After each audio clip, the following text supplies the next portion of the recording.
ሰላም ጤና ይስጥልኝ የማዩ ስፖርት ተከታታዮች እንደምን አላችሁ?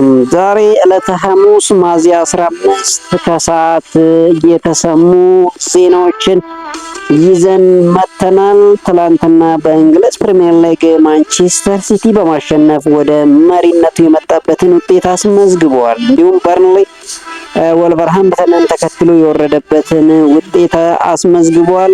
ዩናይትድም አቻ ወጥቷል። ቼልሲ ሊያም ሮዝነርን ከአራት ወር ቆይታ በኋላ አሰናብቷል። በቼልሲ ቤት እንግዲህ የሊያም ሮዝነር የካሳ ጉዳይ እንዲሁም ስለወደፊት ማንን ይመለከታሉ የሚለውንም ጥንክር ይዘን መተናል። የቼልሲ ደጋፊያን እስከ መጨረሻ አብራችሁ እንድትሆኑ በአክብሮት እንጋብዛለን። ሌላው የማንቸስተር ሲቲ እና የአርሰናል ትንቅንቅ አሁን የበለጠ እንግዲህ አጓጊ መሆኑን ቀጥሏል። ብዙዎች የአርሰናል ጉዳይ አብቅቶለታል ይላሉ። ሌሎች በሌላ ቦታ ጎራ ደግሞ አርሰናል አሁንም የዋንጫውን የማንሳት ቅድመ ግምት ይሰጣሉ። ስለዚህም እንግዲህ ጋሪ ኔቭልና የተናገረው ነገር አለ። አንድ የአርሰናል የቀድሞ ተጫዋች እንዲሁም የእግር ኳስ ተንታኝ አርሰናል አሁንም ዋንጫውን እንደሚያነሳ እርግጠኛ ነኝ እያለ ይናገራል። ፔፕ ጋርዲዮላ የሰጠው አስተያየት አለ። ኤርሊንግ ብሮት ሃላንድም ትላንትና ጎል አስቆጥሮ ከጨዋታው በኋላ የሰጠው አስተያየት አለ። የማንቸስተር ሲቲ ደጋፊያን እንዲሁም የአርሰናል ደጋፊያን እስከ መጨረሻ አብራችሁን ከቆያችሁ የምትሰሙት ዜና ይኖራል። በማንቸስተር ዩናይትድ ቤት እንግዲህ ማንቸስተር ዩናይትድ የቼልሲ የበለጠ መቀዛቀዝን ተከትሎ በአውሮፓ ቻምፒዮንስ ሊግ የመሳተፍ እድሉ የበለጠ እየሰፋ መጥቷል። ታዲያ ማንቸስተር ዩናይትድ በአውሮፓ መድረክ የሚሳተፍ ከሆነ መሀል ሜዳው ማጠናከር ይጠበቅበታል። ወደ ገበያ ይወጣል ተብሎ ይጠበቃል። ታዲያ ማንቸስተር ዩናይትድ በመሀል ሜዳ ከቀዳሚ አድርጎ ከያዛቸው መካከል ኤሊዮት አንደርሰን አንደኛው ነው። ኤሊዮት አንደርሰን በማንቸስተር ሲቲም በጥብቅ እየተፈለገ ይገኛል። ማንቸስተር ሲቲ እና ማንቸስተር ዩናይትድ ለዚህ ተጫዋች ውድድር ውስጥ ገብተዋል። ነገር ግን ማንቸስተር ሲቲ እስከ 100 ሚሊዮን ማቅረብ እንደሚችል እየተነገረ ይገኛል። ኖቲንጋም ፎረስቶች 125 ሚሊዮን ፓውንድ ይፈልጋሉ ለዚህ ተጫዋች። የዚህ ተጫዋችስ መዳረሻ የት ይሆናል የሚለው አዳዲስ ዜናዎች እየወጡ ይገኛሉ። እንግዲህ ስለዚህም የምትሰሙት ነገር ይኖራል። የማንቸስተር ዩናይትድ ደጋፊያን እስከ መጨረሻ አብራችሁ እንድትሆኑ በአክብሮት እንጋብዛለን። ወደ ውጭ ወጣ ስንል ስፔን ላሊጋ እናገኛለን። የስፔን ላሊጋ አሁንም አጓጊነቱ ቀጥሏል። እንግዲህ ባርሴሎና ትላንት ድል ማድረጉን ተከትሎ በ9 ነጥብ ልዩነት ላሊጋውን እየመራ ይገኛል። ከትላንት በስቲያ ሪያል ማድሪድ ተጫውቶ አሸንፏል። አትሌቲኮ ማድሪድ እንግዲህ በተከታታይ ትላንትም ተሸንፏል። ስለዚህም የምትሰሙት ነገር አለ። ዛሬም የስፔን ላሊጋ ሲቀጥል ጨዋታዎች አሉ። የጨዋታ ጥቆማ ይኖረናል። በጀርመን ዲኤፍቢ ቦካል ባየር ሙኒክ ለፍጻሜ ተፋላሚ መሆኑን አረጋግጧል። እንግዲህ ዘንድሮ ባየር ሙኒክ ለ3 ዋንጫ እየተፋለመ ይገኛል። የጀርመን ቡንደስሊጋን ገና 4 ጨዋታ እየቀሩት ማሸነፉን አረጋግጧል። ትላንትና በጀርመን ዲኤፍቢ ቦካል ባየር ሊቨርኩሰንን አሸንፎ ለፍጻሜ አልፏል። ዛሬ ፍጻሜ ተጋጣሚውን ያውቃል። ታዲያ ጀርመን ቡንደስሊጋ እንግዲህ የመራው ባየር ሙኒክ ዘንድሮ 3 ዋንጫዎችን የሚያነሳበት ግስጋሴ ቀጥሏል። ታዲያ አስገራሚና አሳዛኝ የተባለ አንድ የጉዳት ዜና ይዘናል። በባየር ሙኒክ በኩል በጣም ቁልፍ የሆነ ተጫዋች ከዓለም ዋንጫ ውጪ ሁሉ መሆኑን የተረጋገጠበትን ጉዳት አስተናግዷል። ይህ ተጫዋች ማን ነው ትሰማላችሁ። በኮፓ ኢጣሊያ ኢንተር ሚላን እንዲሁም ላዚዮ ተጋጣሚዎችን አሸንፈው ለፍጻሜ አልፈዋል። ስለዚህም ጨዋታ የምነግራችሁ ነገር ይኖረናል። ቻናላችንን ሰብስክራይብ፣ ቪዲዮአችንን ላይክ በማድረግ አብራችሁን እንድትቆዩ ግን ከወዲሁ በአክብሮት እንጋብዛለን። በቅድሚያም በቀጥታ ወደ እንግሊዝ ፕሪሚየር ሊግ መርሃ ግብር ነው እናልፈው። በእንግሊዝ ፕሪሚየር ሊግ ትላንትና ማንቸስተር ሲቲ አንድ ተስተካካይ ጨዋታ ነበረው። ይህንን ጨዋታ እንግዲህ 1-0 በሆነ ውጤት አሸንፏል። ኤርሊንግ ብሮት ሃላንድ ማንቸስተር ሲቲ ያሸነፈበትን ብቸኛ ጎል አስቆጥሯል። ኤርሊንግ ብሮት ሃላንድ በውድድሩ ዘመኑ 25ኛ የፕሪሚየር ሊግ ጎሉን ማስቆጠር ችሏል። ማንቸስተር ሲቲ ማሸነፉን ተከትሎ አርሰናልን በእርስ በርስ ግንኙነት በመብለጥ የሊጉ መሪ መሆን ችሏል። እንግዲህ አርሰናሎች ለረጅም ጊዜ ከ200 ቀን በላይ ሊጉን ሲመሩ ቆይተዋል። ማንቸስተር ሲቲ በዚህ ዓመት ለ6 ጊዜ ብቻ ሊጉን መርቶ ነበር። ከዛም በኋላ ለረጅም ጊዜ ማንቸስተር ሲቲ ሊጉ መሪ አልነበረም። ነገር ግን ትላንትና ምሽት ማሸነፉን ተከትሎ ማንቸስተር ሲቲ እንግዲህ ሊጉ አናት ላይ መቀመጥ ችሏል። ማንቸስተር ሲቲ ቀጣይ ቅዳሜ ከሳውዛምፕተን ጋር ጨዋታ በዌምብሌ ያደርጋል። እንግዲህ ይህንን ጨዋታ የሚያሸንፍ ከሆነ ለፍጻሜ የሚደርስ ይሆናል። ማንቸስተር ሲቲ አጀማመሩ መልካም ባይሆንም ምናልባትም 3 ዋንጫ የሚያገኝበትን እድል እያሰፋ የመጣ ይመስላል። እንግዲህ ካራባኦ ካፕን ከአርሰናል ቀምቷል። አሁን ደግሞ ኤፍኤ ካፕን የማንሳት ከፍተኛ ቅድመ ግምት ተሰጥቶታል። አሁን ደግሞ የእንግሊዝ ፕሪሚየር ሊግንም ዳግም የማንሳት እድሉ አሁንም በእጁ ሆኗል። እንግዲህ ማንቸስተር ሲቲ ለአርሰናል ጠንቅ መሆኑን አሁንም የቀጠለበትን መርሃ ግብር ነው ትላንትና እያሳለፈው። ከጨዋታው በኋላ አስተያየቱን የሰጠው ኤርሊንግ ብሮት ሃላንድ በማሸነፋችን በጣም ደስተኛ ነኝ ሲል አስተያየቱን ሰጥቷል። በማሸነፋችን በጣም ደስተኛ ነኝ፣ በጣም አስፈላጊው ነገር ማሸነፋችን ነው ሲል ሃላንድ እንግዲህ ከጨዋታው በኋላ አስተያየቱን ሰጥቷል። አክሎም ስለ ግቦች አብዝተን መጨነቅ የለብንም፣ ስለማሸነፍ ነው ማሰብ ያለብን ያለው ኤርሊንግ ብሮት ሃላንድ የተለየ ወር እያሳለፍን ነው፣ አሁን ትኩረታችን ሳውዛምፕተን እና ኤቨርተን ናቸው ሲል ኤርሊንግ ብሮት ሃላንድ እንግዲህ አስተያየቱን ሰጥቷል። ፔፕ ጋርዲዮላ ምርጥ ጨዋታ አድርገናል ሲል ከጨዋታው በኋላ እንግዲህ አስተያየቱን ሰጥቷል። የማንቸስተር ሲቲ አሰልጣኝ ፔፕ ጋርዲዮላ ቡድናቸው ባሳየው እንቅስቃሴ መደሰታቸውን ገልጸዋል። የተለየ ጨዋታ ነበር ያደረግነው ያለው ፔፕ ጋርዲዮላ ብዙ የግብ ዕድሎችን ፈጥረናል በማለት ተናግሯል። በመጀመሪያው አጋማሽ ትንሽ የመከላከል ክፍተት እንደነበረባቸው የገለጸው ፔፕ ጋርዲዮላ ነገር ግን ዋናው ድሉ ነው ሲል አስተያየቱን ሰጥቷል። ከአርሰናል ጨዋታ በኋላ በገጠመን ድክመት ምክንያት በዛሬው አሰላለፍ ብዙ ጥርጣሬዎች ነበሩኝ ሲል ፔፕ ጋርዲዮላ እንግዲህ አስተያየቱን ሰጥቷል። ያም ሆነ እንግዲህ ማንቸስተር ሲቲ ወደ ሊጉ አናት ላይ ተመልሷል። ትላንትና በማንቸስተር ሲቲ ሽንፈት የገጠመው በርንሌ እንግዲህ ወደ ታችኛው ሊግ መውረዱን አረጋግጧል። በርንሌ በማንቸስተር ሲቲ መሸነፉን ተከትሎ ከእንግሊዝ ፕሪሚየር ሊግ መውረዱን አረጋግጧል። በርንሌ ከወልቨርሃምፕተን በመቀጠል ወደ ቻምፒዮንሺፕ መውረዱን ያረጋገጠው ሁለተኛው ክለብ ሆኗል። እንግዲህ በአሰልጣኝ ስኮት ፓርከር የሚመራው በርንሌ ወደ ፕሪሚየር ሊግ በመጣበት ዓመት ተመልሶ መውረዱን አረጋግጧል። እንግዲህ አሁን ቀጣይ ተረኛው ምናልባት ዌስትሃም ዩናይትድ ወይም ደግሞ ቶተንሃም ሆትስፐር ሊሆኑ ይችላሉ። ሁለቱ መውረዳቸውን በይፋ እንግዲህ አረጋግጠዋል። ታዲያ ከትላንቱ ጨዋታ በኋላ የቀድሞ የሊቨርፑል ተጫዋች ጋሪ ኔቨል ምናልባት ሮደሪ በጉዳት ከቆየ አርሰናል በዋንጫ ፉክክር ተጠቃሚ ይሆናል ሲል ይናገራል። ሮደሪ ለ2 ወይም ለ3 ሳምንታት ከቆየ በዋንጫ ፉክክሩ አርሰናል ትልቅ ነገር ሊሆንለት ይችላል ሲል ይናገራል። ዴክለር ራይስ ፉክክሩ አላበቃም ብሎ ስለተናገረው ንግግር ያነሳው ጋሪ ኔቨል የራይስ ሁኔታ ገና አብቅቷል ነው የሚመስለው ሲል ይናገራል። ራይስ በአይኑ እንባ ባይታይም ቡድኑን ለማነሳሳት ሲሞክር ባሳየው ገጽታ እኔ የተሰማኝ ሁሉም ነገር አብቅቷል እንዳለ ነው ሲል ተናገረ።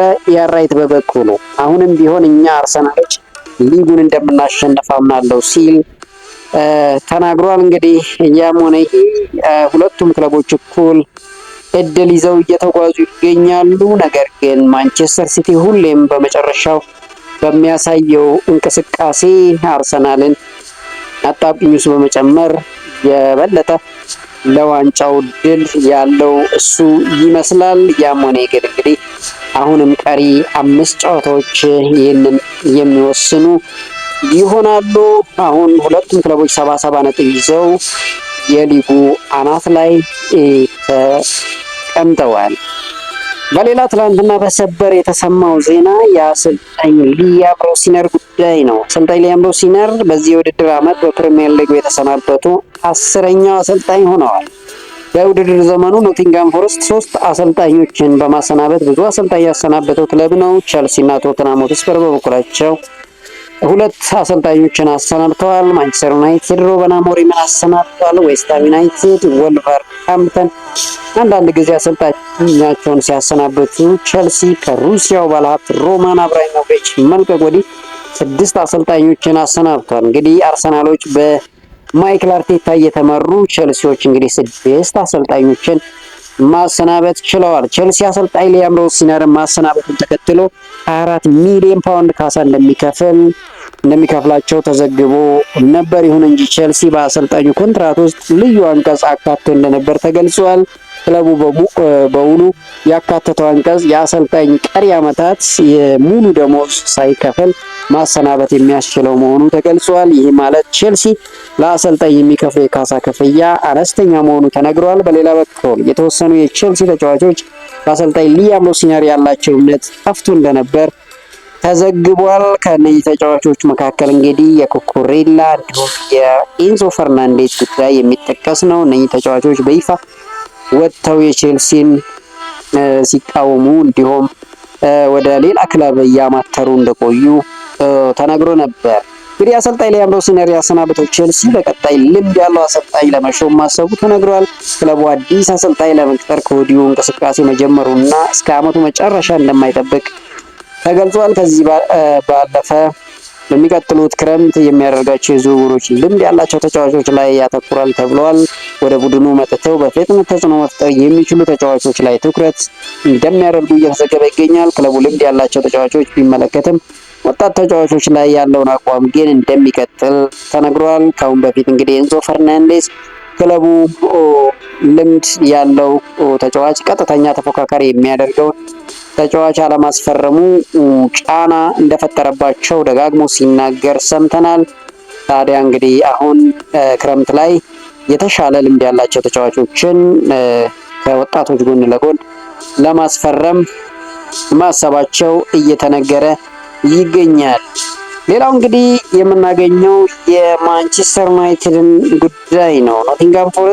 የኖቲንጋም ፎረስት አማካይ ኤሊዮት አንደርሰን ማንቸስተር ሲቲ እና ማንቸስተር ዩናይትድ እየተፈለገ መሆኑ ይታወቃል። ማንቸስተር ሲቲ ተጫዋቹን በቀጣይ የሚመርጠው መዳረሻ ሊሆን እንደሚችል ዘ አትሌቲክ እያስነበበ ይገኛል። ኤሊዮት አንደርሰን ከማንቸስተር ዩናይትድ ይልቅ ወደ ማንቸስተር ሲቲ ማምራት እንደሚፈልግ እንግዲህ ዘ አትሌቲክ አስነብቧል። ኖቲንጋም ፎረስቶች ከመውረድ ከተረፉ ለኤሊዮት አንደርሰን 125 ሚሊዮን ፓውንድ እንደሚጠይቁ ተገልጿል። ይሁን እንጂ ማንቸስተር ሲቲ የሮደሪን ውል አራዝሞ ለኤንደርሰን ከ100 ሚሊዮን በላይ ሊያወጣ እንደሚችል ተነግሯል። ምናልባት ማንቸስተር ሲቲ በቦታው ሌሎች አማራጮችን ሊመለከት እንደሚችልም ዘገባዎች እየወጡ ይገኛሉ። ማንቸስተር ዩናይትድ ለአንድ አማካይ 100 ሚሊዮን እና ከዛ በላይ ይከፍላል ተብሎ አይጠበቅም። እንግዲህ ማንቸስተር ዩናይትድ አሁን ላይ የያዘው እቅድ ቀጣይ ክረምት 4 ትልቅ ዝውውሮችን ለመፈጸም መሆኑ ተገልጿል። ክለቡ ለማስፈረም ኢላማ ካደረጋቸው የሜዳ ክፍሎች መካከል እንግዲህ ልምድ ያለው አጥቂ፣ የግራ መስመር ተሰላፊ እንዲሁም የግራ ክንፍ ተጫዋች እንዳካተቱበት ለክለቡ ቅርብ የሆኑ ምንጮች እየዘገቡ ይገኛሉ። ቀዮቹ ሰይጣኖች የአማካይ ቦታውን ለማጠናከር ኤሊዮት አንደርሰን የመጀመሪያ ኢላማቸው መሆኑን እየተገለጸ ይገኛል። በተጨማሪም ኦሪሌ ቹዋሚኒ፣ አሌክስ ስኮት፣ ማቲያስ ፈርናንዴዝ እንዲሁም ጆ ጎሜዝ በክለቡ በዝውውር ውስጥ የተያዙ ተጫዋቾች ናቸው። የክለቡ ባለቤት ሰር ጂም ራትክሊፍ ስለ ዝውውር በካሪንግተን በነበራቸው ውይይት ማኑኤል ኡጋርቴ እንዲሸጥ መወሰናቸውን ተናግረዋል። ክለቡ ካርሎስ ባሌባን አሁንም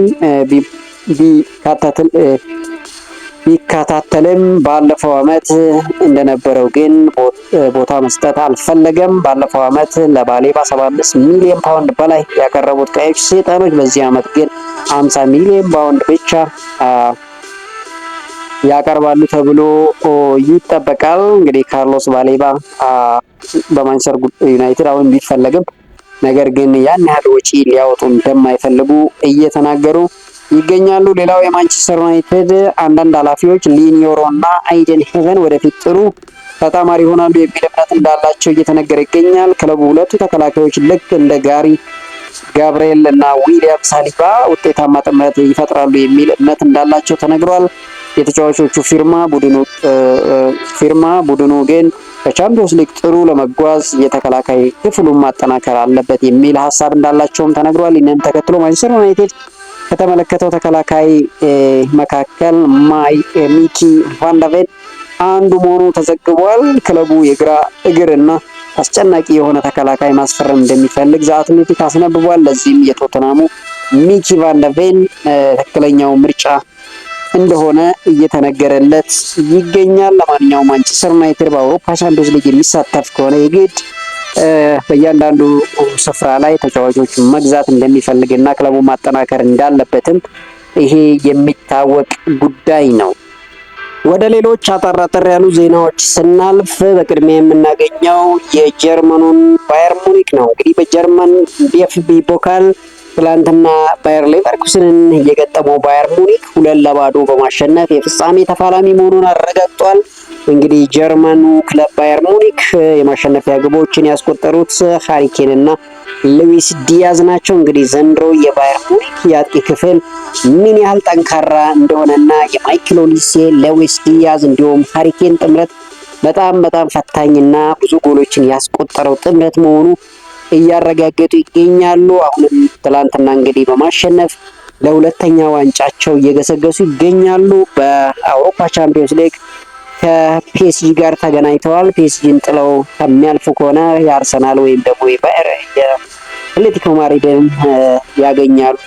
ከእነኚህን ክለቦችን አሸንፈው እንግዲህ ዋንጫውን የሚያነሱ ከሆነ ዘንድሮ ለሶስትዮሽ ዋንጫ እየታገሉ ይገኛሉ። ነገር ግን ትላንት እየተሰማው ዜና በጣም አሳዛኝ ነው። ለባየር ሙኒክ የሰርጂ ናብሪ ከዓለም ዋንጫ ውጪ መሆን ነው። እንግዲህ ጀርመናዊ የባየር ሙኒክ የፊት መስመር ተሰላፊ ሰርጂ ናብሪ በጉዳት ለረጅም ጊዜ ከሜዳ እንደሚርቅ ተገልጿል። በጉዳቱ ምክንያት ከዓለም ዋንጫ ውድድር ውጪ መሆኑን በማህበራዊ ትስስር ገጹ አሳውቋል። ከባድ ቀናት አሳልፍ ያለው ሰርጂ ግናብሪ የዓለም ዋንጫ ተስፋ ያብቅቷል። ቡድኑን ከቤት ሆኜ አበረታታለሁ ሲል እንግዲህ ተናግሯል።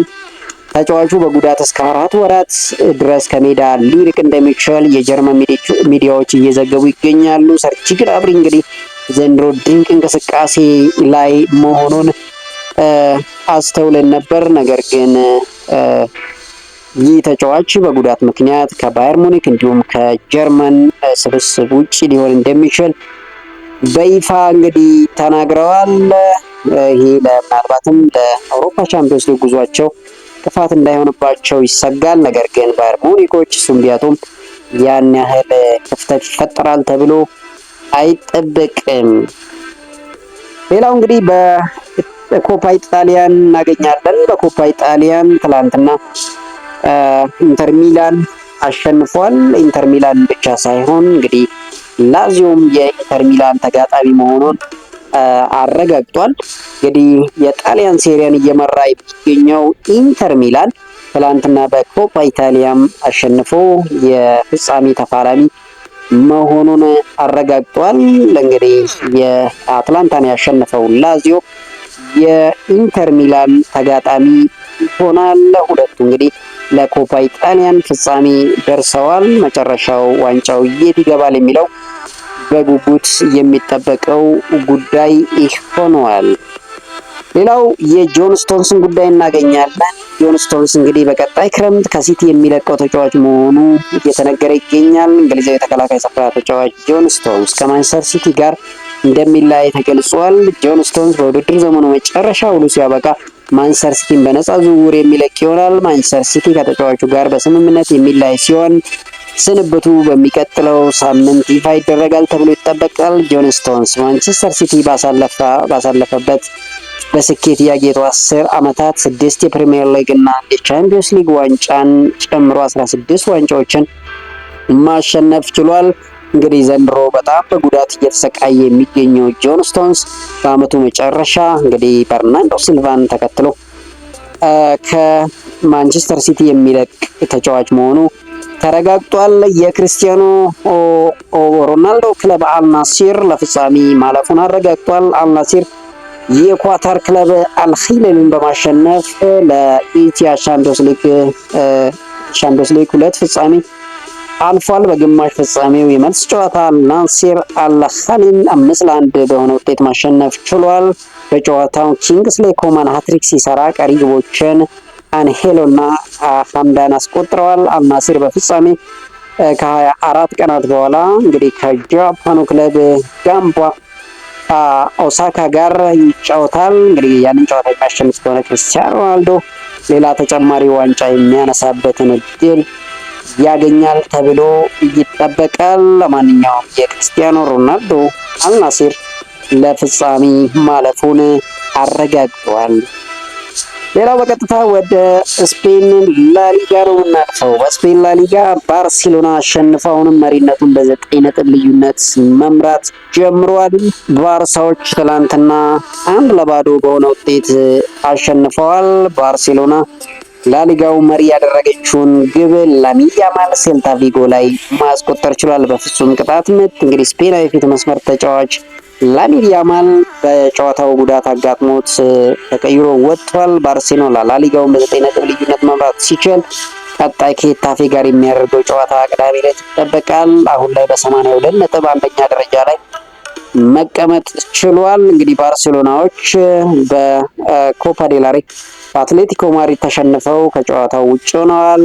በአውሮፓ ሻምፒዮንስ ሊግም በተመሳሳይ በአትሌቲኮ ማድሪድ ተሸንፈው ከጨዋታ ውጪ የውድድሩ ውጪ መሆናቸው ይታወሳል። እንግዲህ አሁን የላሊጋው ከምንም በላይ ትኩረት የሚሰጡት ጉዳይ እንደሆነ ይታወቃል። ታዲያ ላሊጋውን ትላንትና አሸንፈው እንግዲህ ከሪያል ማድሪድ ያለውን የነጥብ ልዩነት ወደ 9 ከፍ አድርገዋል። ሪያል ማድሪድ ከትላንት በስቲያ ከዲፖርቲቮ አላቬስ ጋር ያደረገውን ጨዋታ 2-1 በሆነ ውጤት አሸንፎ የነጥብ ልዩነቱ ወደ 6 አጥቦ ነበር። የሎስ ብላንኮችን የማሸነፊያ ግቦች ኪሊያን ምባፔ እና ቪኒሲየስ ጁኒየር አስቆጥረዋል። ሪያል ማድሪድ እንግዲህ ከሁለት ተከታታይ የሊግ ሽንፈት በኋላ ነው ወደ ድል የተመለሰው።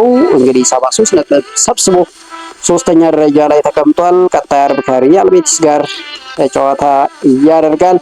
ታዲያ ባርሴሎናዎች ትላንትና እንግዲህ ማሸነፋቸውን ተከትሎ ደረጃቸውን ወደ 1ኛ ደረጃ በ9 ነጥብ ከፍ ያደርጉበትን ውጤት አስመዝግበው ወጥተዋል። አሁንም ውድድሩ አላበቃም። ነገር ግን የስፔን ላሊጋን የማንሳት እድላቸው ሰፊ ይመስላል። እንግዲህ ለማንኛውም ትላንትና ባርሴሎና ድል ቀንቶታል። በጣም አሳዛኙ ጉዳይ እንግዲህ የላሚን ያማል ጉዳት ነው። ላሚን ያማል ጉዳት እንግዲህ ለምን ያህል ይሆናል የከፋ ነው አይደለም የሚለው ዜናዎችን እንሰማለን። ግን ላሚን ያማል ተጎድቶ መውጣቱ ትላንትና ይፋ ተደርጓል። ዛሬም በስፔን ላሊጋ ጨዋታዎች ይደረጋሉ። እንግዲህ ሌላው ትላንትና አትሌቲኮ ዲ ማድሪድ ነው። አትሌቲኮ ዲ ማድሪድ ትላንትና ሽንፈት ቀምሷል። ከኢልቼ ጋር ያደረገውን መርሃ ግብር 3-2 በሆነ ውጤት ነው እየተሸነፈው። አትሌቲኮ ማድሪድ በኮፓ ዴላሬ ሽንፈት እንደገጠመው ይታወሳል። ባርሴሎናን ጥሎ ያለፈው አትሌቲኮ ማድሪድ ዋንጫውን ተቀምቷል። ትላንትና ደግሞ እንግዲህ ሌላ ሽንፈት ቀምሷል። ዛሬ ሌቫንቴ ከሴቪያ፣ ሪዮ ቫይካኖ ከስፓኞል፣ ኦቬዶ ከቪያሪያል የሚያደርጉት ጨዋታም ሌላው ተጠባቂው ጨዋታ ነው። በፈረንሳይ ሊግ ትላንትና ፓሪሰን ጀርመን እንግዲህ አሸንፏል። ፓሪሰን ጀርመን ከኖንስ ያደረገውን ጨዋታ 3-0 በሆነ ውጤት ሲያሸንፍ ኬቪቻ ከቫራሽኪሊያ 2 ግቦችን አስቆጥሯል። ቀሪዋን ጎል ደግሞ ዲዛሪ ዱዌ ማስቆጠር ችሏል። እንግዲህ ፒኤስጂ ትላንትና ማሸነፉን ተከትሎ በ66 ነጥብ ደረጃው አናት ላይ ተቀምጧል። ሌንስ በ62 ይከተላል። ሊዮን በ54 3ኛ ደረጃ ላይ ተቀምጠዋል። እንግዲህ ፒኤስጂ እና ሌንስ አንዳንድ ቀሪ ጨዋታ አላቸው። ሊዮን አንድ ጨዋታ ቀድሞ ተጫውተዋል። እንግዲህ ፓሪሰን ጀርመን ዘንድሮ ይህንን ዋንጫ ዳግም የሚያነሳው ይመስላል። እንግዲህ ላሊጋውን ባርሴሎና እየመራ ይገኛል። ላሊጋው እንግዲህ ዘንድሮ ከሪያል ማድሪድ እና ባርሴሎና መካከል ጥሩ ፍክክር ሲደረግ ነበር። መጨረሻ ግን አሁን በ82 ነጥብ እየመራ ይገኛል። አትሌቲኮ ማድሪድ በ57 4ኛ ላይ ተቀምጧል። ቪያሪያል በ61 ነጥብ ሰብስቦ አንድ ቀሪ ጨዋታ ያለው ሶስተኛ ደረጃ ላይ ተቀምጧል። ያን ቀሪውን የሚያሸንፍ ከሆነ በሁለቱ መካከል ያለው የነጥብ ልዩነት የሰፋ ይሆናል። ሪያል ቤቲስ በ49 ነጥብ አምስተኛ ደረጃ ላይ ተቀምጦ ይገኛል። እንግዲህ ቀጣይ ምን ይሆናል የሚለው በጉጉት የሚጠበቀው ጉዳይ ነው። እንግዲህ ትላንትና ያሉት የጨዋታ መርሃ ግብሮች ይሄንን ይመስላሉ። ዛሬ የሚጠበቁ ጨዋታዎች አሉ። ከምንም በላይ ግን የእንግሊዝ ፕሪሚየር ሊግ የአርሰናል እና የማንቸስተር ሲቲ ጉዳይ ከመቼውም በላይ በጉጉት ዓለም ሁሉ የሚጠብቀው ነገር ሆኖ ይቀጥላል ማለት ነው። ቀሪውን 5 ጨዋታ ነው።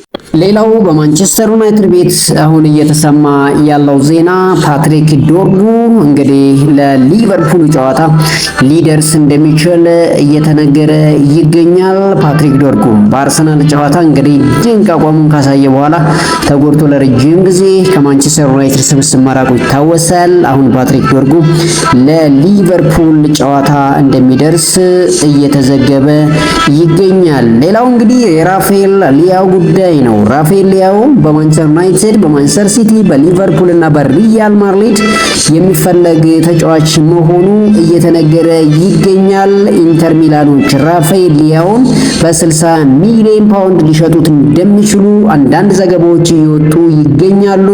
እንግዲህ የዚህ ተጫዋች ፈላጊዎች ብዙ ናቸው። ማንቸስተር ዩናይትድ ከጥንት ጀምሮ ይህንን ተጫዋች ሲከታተለው እናውቃለን። አሁንም ማንቸስተር ዩናይትድ የዚህ ተጫዋች ፈላጊ ሆኖ ብቅ ብሏል። እንግዲህ በክረምት ላይ ይህም ተጫዋች ምናልባት ስሙ ከብዙ ክለቦች ጋር እንደሚያዝ ይጠበቃል።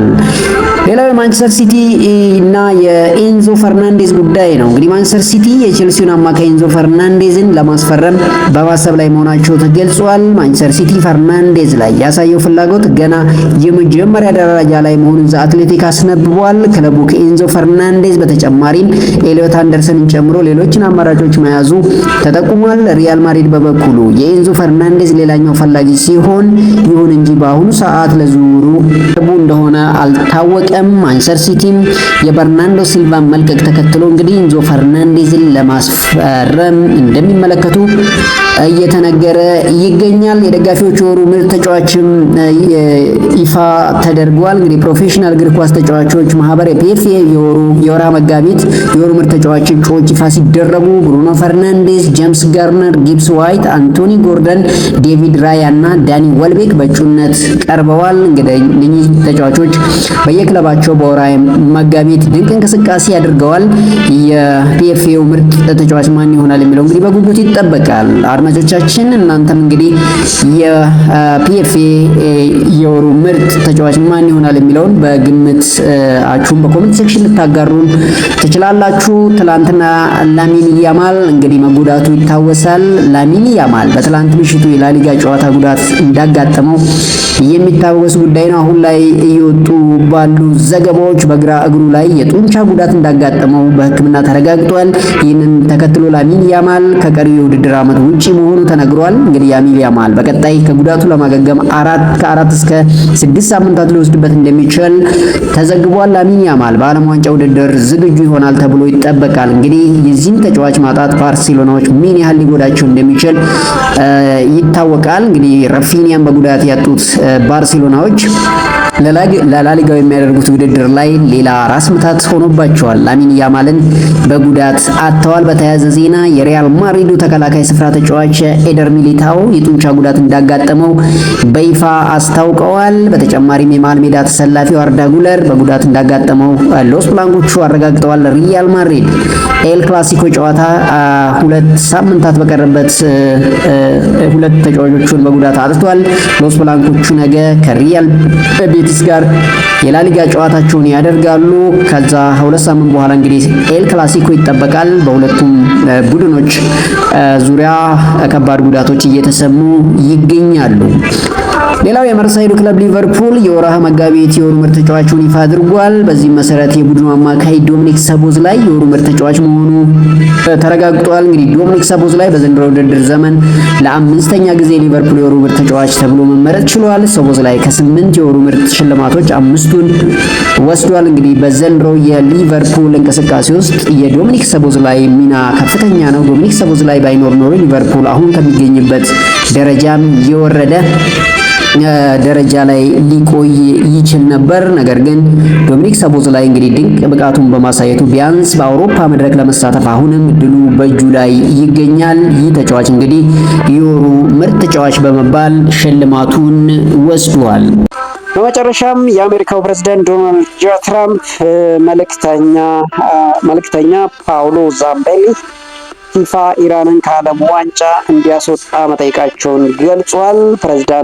የፕሬዝዳንቱ መልእክተኛ ፊፋ ኢራንን አስወጥቶ በምትኩ ጣሊያንን እንዲያስገባ መጠየቃቸውን ተደምጧል። የጣሊያን ብሔራዊ ቡድን ለ26 የዓለም ዋንጫ ውድድር ሳያልፍ መቅረቱ ይታወቃል። ይሁን እንጂ የፊፋው ፕሬዝዳንት ጂያኒ ኢንፋንቲኖ ኢራን በዓለም ዋንጫው እንደምትካፈል ከሳምንት በፊት ማረጋገጫ መስጠታቸው ይታወቃል።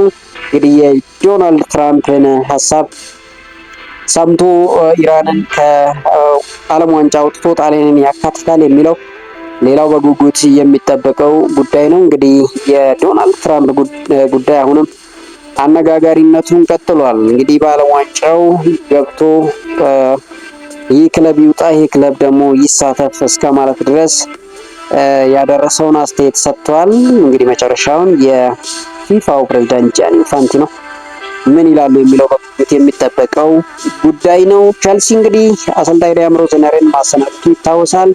ታዲያ ቀሪዎችን ጨዋታዎች ማን ይመራዋል የሚለው ይጠበቃል። እንግዲህ ቸልሲ ከአንድ ዓመት በታች አሰልጣኝ የነበሩት ቼልሲን ቀሪዎች እስከ ሰኔ 30 ድረስ የሚመሩት ይሆናል። ቼልሲ እንግዲህ በአውሮፓ መድረክ ያሳትፉታል ወይስ የሚለው በጉጉት የሚጠበቀው ጉዳይ ነው። ቼልሲ እንግዲህ አሁን በ48 ነጥብ 8ኛ ደረጃ ላይ ይገኛል። ምናልባት ከተከታዮቹ የሚያሸንፉ ከሆነ ቀሪ ጨዋታቸውን ቼልሲ እስከ 11ኛ ድረስ ዝቅ የሚልበት አጋጣሚ ይፈጠራል። ከዚህ በኋላ ወደ አውሮፓ ቻምፒዮንስ ሊግ የሚመለስበት እድል እንኳን አይኖርም። ምናልባት በአውሮፓ መድረክ በአውሮፓ ሊግ እና በአውሮፓ ኮንፈረንስ ሊግ የሚሳተፍበትን ውጤት ይዞ ካጠናቀቀ ነው ምናልባት ትልቁ ስኬት ተደርጎ የሚመዘገብለት። ታዲያ ይህ ጊዜያዊ አሰልጣኝ እንግዲህ ምን ያደርጋል የሚለውን የምናይ ይሆናል። ሊያም ሮስኒያር ከመምጣታቸው በፊት 2 ጨዋታዎችን በቼልሲ አሰልጣኝነት መርቷል። አንዱን ተሸንፎ አንዱን አቻ ነው የወጣው። መልካም ዜና የለውም። ታዲያ አሁንስ ቀሪዎቹን ምን ያደርጋል የሚለው በጉጉት የምንጠብቀው ጉዳይ ነው። ውድ የቻናላችን ተከታታዮች ለዕለቱ ያዝንላችሁ እንግዲህ አጫጭር ዜናዎች ይመስላሉ። ቻናሉ ሰብስክራይብ፣ ቪዲዮ ላይክ በማድረግ እንድታበረታቱን ግን በአክብሮት እንጋብዛለን። መልካም